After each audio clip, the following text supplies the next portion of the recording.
So I chose to come and set up in 7 Points back in 1979, and that was the hot spot on the lake at the time.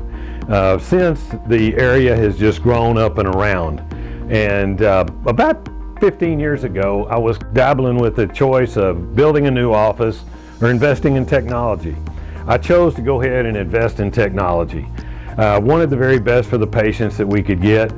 I know I'm out in the country, but my Dallas folks that come in here say, my guys in Dallas don't have the equipment that you have in here. And it starts with the intraoral cameras, where we can take a wand, put it up, they see it up on a monitor, and it's blown up about 25 times.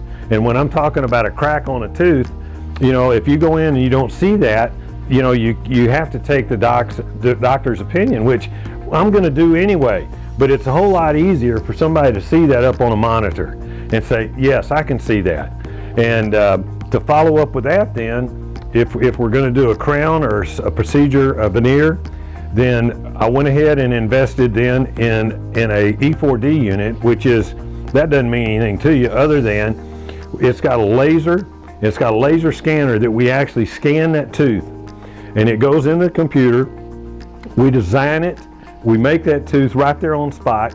We've got like a 3D printer in the back that will mill out that crown, and then we go ahead and get it back stained and ready, glazed, and ready cemented at the same time. That's going to take us no longer than an hour and 45 minutes, maybe 2 hours. And about half that time, you ought to be able to snooze. You ought to just be able to snooze, because that's the lab and the work doing all that. So that's a real benefit for patients. You don't have to have a temporary. You don't have to worry about it falling off. You don't have to come back in 2 weeks. And you know, for about 80% of the crowns, that's what we're able to do. It's incredible with the technology, even a front tooth. They've got the multi-shades now, and it's just incredible what we can do with that technology. So let's step a little bit further. So say we have a tooth and we put it up on the camera and it's cracked. We look at the x-ray, the tooth is cracked, it's hopeless.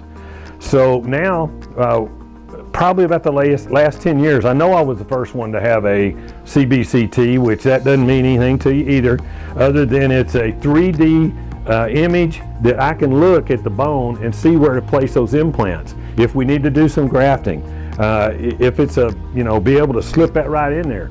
And usually I'll go ahead and bring the patient up and show them right there on the computer where we put that implant, so they can see it right there in front of them. And again, it's like that intraoral camera. If you can see it, then it's easy for you to relate to. Thanks for watching. We look forward to seeing you soon.